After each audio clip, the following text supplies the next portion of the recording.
Okay. So, good morning, everyone. My name is Khushboo and I am your chemistry teacher. ठीक है, chemistry में पढ़ाऊंगी. खुशबू name है मेरा. ठीक है.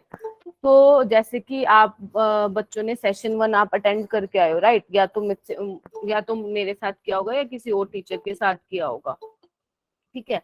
तो सेशन 1 में आपने काफी कुछ देखा हमारी ऑर्गेनाइजेशन के बारे में कि हम कैसे काम करते हैं. ठीक है, मोड ऑफ टीचिंग क्या रहता है, और भी काफी चीजें देखी थी. और सबसे ज्यादा आपने ये इम्पोर्टेंट चीज कि आपके लिए कौन कौन से कोर्सेज अवेलेबल है ना, ये सब देखा था. तो हमने कहा था कि अब हमने उस टाइम क्या कहा था, आपको कोर्सेज बताए थे, राइट? हमने ये नहीं बताया था कि इसके लिए कौन कौन से एंट्रेंस एग्जाम्स हैं जिसके थ्रू आप जो है अपने पर्टिकुलर फील्ड में एनरोल कर सकते हो. तो हमने कहा था आपको हमारे साथ सेशन 2 में आना पड़ेगा, राइट? तो फिर वही सेशन 2 जो है मैं यहाँ पे आपको बताने वाली हूँ सेशन 2 में क्या क्या होने वाला है. ज्यादा नहीं, 15 मिनट्स में मैं रैपअप कर दूंगी इसको. uh, उसके बाद जो है हम क्लास स्टार्ट करेंगे, राइट? तो 15 मिनट्स आपको ये देखना पड़ेगा. और मुझसे बार बार बीच में मत पूछना मैम क्लास कब स्टार्ट होगी, क्लास कब स्टार्ट होगी. जैसे ही ये ओवर होगा मैं क्लास स्टार्ट करूंगी. ठीक है. Good morning everyone. Good morning. तो हमने देख लिया था आपने सेशन 1 में कि कौन कौन से कोर्सेज आपके लिए अवेलेबल है, राइट? एक बार मैं फिर बता देती हूँ कौन कौन से कोर्सेज आपने देख के आए हो सेशन 1 में.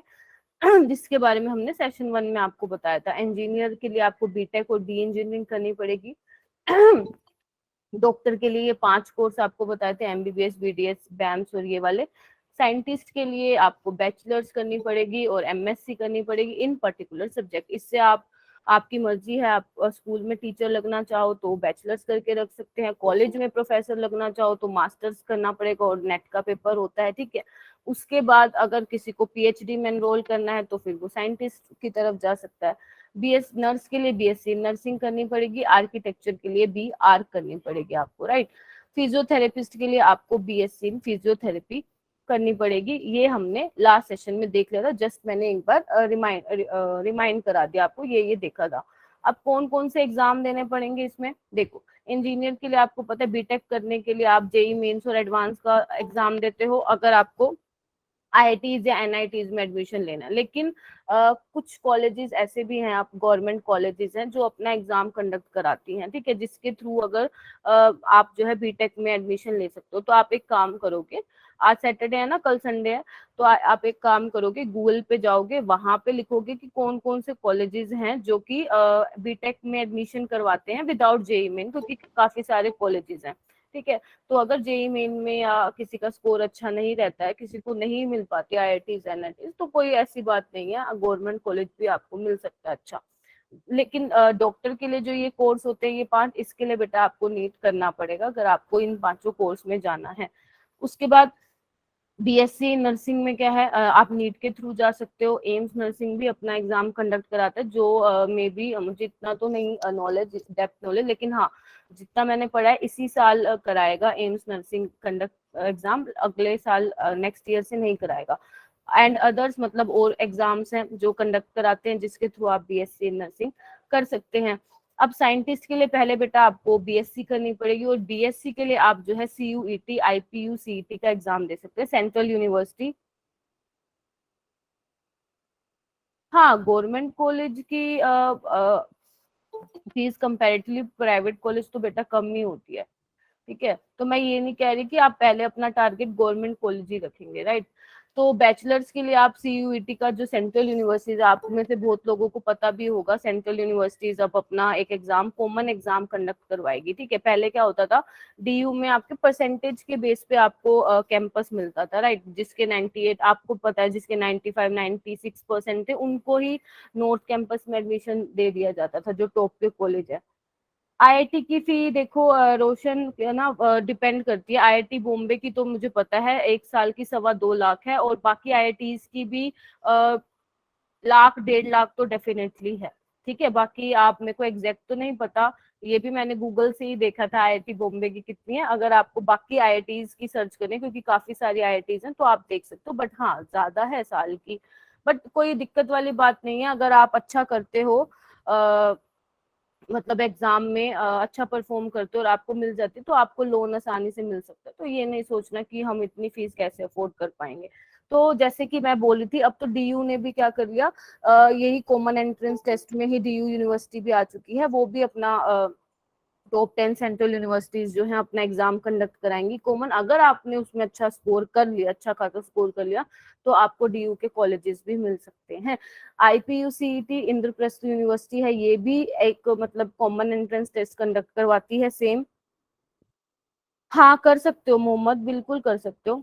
उसके बाद बी आर करने के लिए मतलब आपको नेटा का एग्जाम देना पड़ेगा, National Aptitude Test in Architecture, right. BSc in physiotherapy के लिए भी सीयूईटी आईपीयूसीईटी का आप एग्जाम दे सकते हैं। अब कौन कौन सा सिलेबस आएगा इसमें, यहाँ देखो। देखो पीसीएम स्टूडेंट्स के लिए मैं बता रही हूँ, जो ये वाले सारे एग्जाम्स है ना, जेई मीन्स, बिटसेट जो आपकी बिट्स इंस्टीट्यूट है, बिट्स पिलानी है, बिट्स गोवा है, एक दो और भी है काफी अच्छे इंस्टीट्यूट है, एनडीए और आईसर।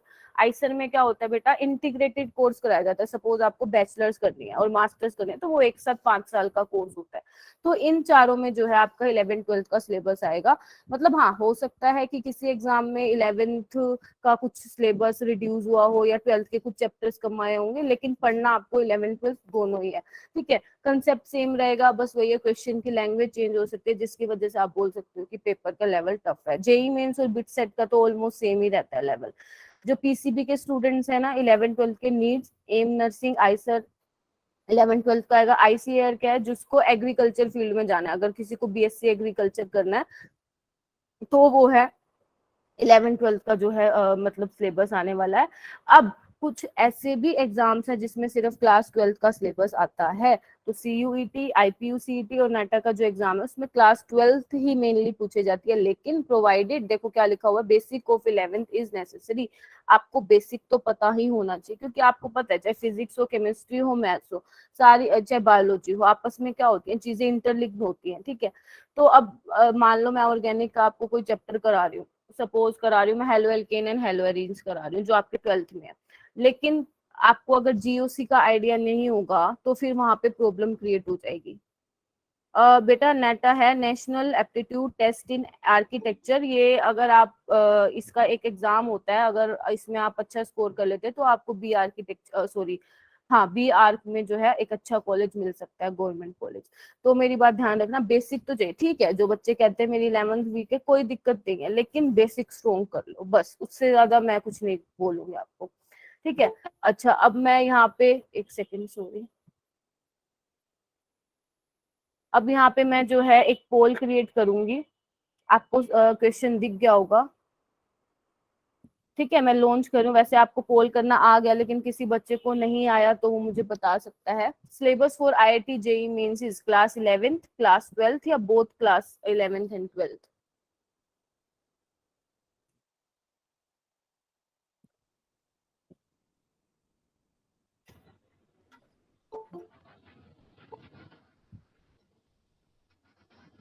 ये जिसका गलती से माइक अनम्यूट हो गया बेटा, म्यूट कर लो।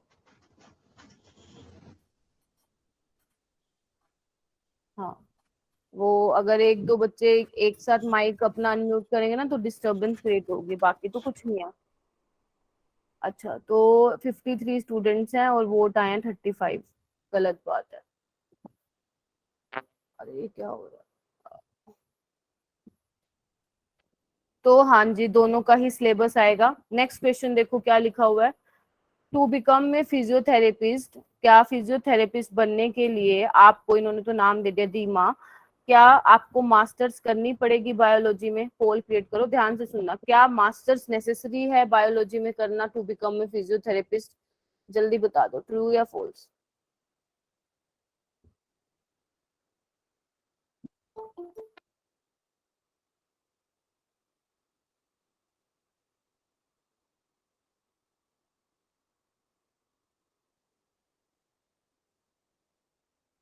हाँ, तो कुछ स्टूडेंट्स बोल रहे हैं ट्रू, कुछ बोल रहे हैं फॉल्स। तो मैं इसमें आपकी जो कंफ्यूजन है मैं इसको दूर करती हूँ।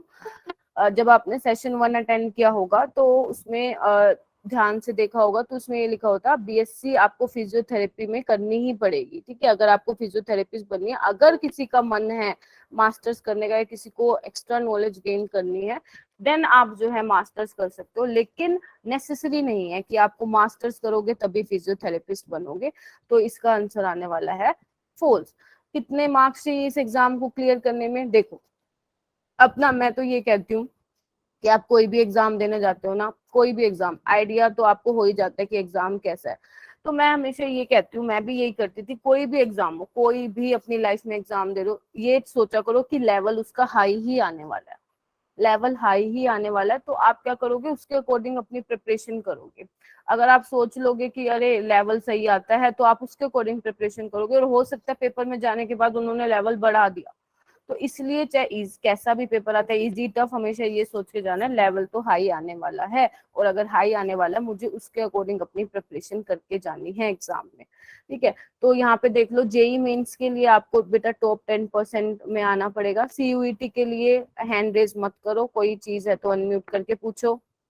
सीयूईटी के लिए टॉप 30% में आना पड़ेगा। नेटा के एग्जाम में क्योंकि स्टूडेंट्स जो है कम अपीयर होते हैं, तो टॉप 60% में अगर आप आ जाते हो तो आपको अच्छा मिल जाएगा कॉलेज। टॉप 20%, अरे क्या हो गया, रेज हैंड क्यों कर रहे हो, ये गलती से हो रहा है। टॉप 20% में आ जाओगे आईपीयू सीईटी के एग्जाम में, और 30% सीट्स होंगी आपकी नीट एग्जाम के लिए, जिसमें एमबीबीएस, बीडीएस, बीएचएमएस, बीयूएमएस ये होगा। लेकिन अगर आप बोलो इंडिविजुअल मैम, तो अब अगर सपोज मैं एमबीबीएस की बता रही हूँ, तो ये परसेंटेज कुछ कम होके 5 to 7% पहुंच जाएगा। तो देखो कंपटीशन तो है, तो कंपटीशन है तो फिर हमें उसकी टक्कर भी लेनी पड़ेगी हमारे बाकी कंपिटिटर्स को, ठीक है। तो उसके अकॉर्डिंग हमें प्रिपरेशन करनी है। अच्छा, क्या मेरे लिए सफिशिएंट कॉलेज सीट्स हैं? तो हाँ, 4.6 लाख सीट्स बिल्कुल कम नहीं है, काफी ज्यादा सीट्स हैं। और 2500 गवर्नमेंट कॉलेजेस में इतनी जो है सीट्स अवेलेबल है। और आप यहाँ देखो, 2.2 लाख सीट्स ऐसी हैं जिसमें 11th 12th का सिलेबस दोनों पूछ रहे हैं, लेकिन 2.4 लाख सीट्स ऐसी हैं जिसमें सिर्फ क्लास 12th का सिलेबस पूछ रहे हैं। तो समझ रहे हो, जो बच्चों को बहुत ही ज्यादा फोबिया, मैंने मेरे सेशंस में भी देखा था कि मैम 11th पूरी जा चुकी है। देखो, कोशिश करो, बेसिक तो हमें करना ही है, लेकिन अब कुछ बच्चे 11th करना चाहते हैं, कुछ बच्चे दोनों करना चाहते हैं, कुछ 12th करना चाहते हैं, राइट। तो 12th के बेसिस पे भी आप जो है सीयूईटी ये सारे एग्जाम्स देके जो है काफी अच्छी यूनिवर्सिटीज मिल सकती है। तो माइंड में ये प्रेशर नहीं लेना और टेंशन नहीं लेनी कि 11th नहीं है तो क्या होगा, कुछ होगा हमारा या नहीं होगा, तो डेफिनेटली होगा। उसके बाद हम कैसे हेल्प करेंगे आपकी? आपको पता है आज से क्लासेस स्टार्ट हो रही हैं, ठीक है। डेली आपको प्रैक्टिस प्रॉब्लम मिलने वाली है, वीकली टेस्ट होगा, जो टेस्ट होगा वो रिपोर्ट आपके पास जाएंगी।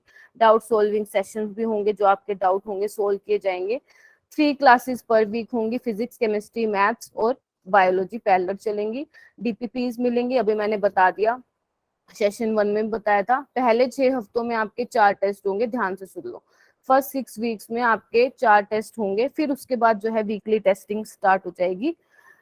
उसके बाद क्या मैं और प्रिपेयर कर सकता हूँ? तो डेफिनेटली कर सकते हो, लेकिन ये डिपेंड करता है आपके ऊपर कि आपकी क्लास में परफॉर्मेंस कैसे, परफॉर्मेंस इन द सेंस ये नहीं कि कौन बहुत अच्छा कर रहा है या बहुत बेकार, मतलब आप रेगुलर क्लास में आ रहे हो, टेस्ट कैसे दे रहे हो।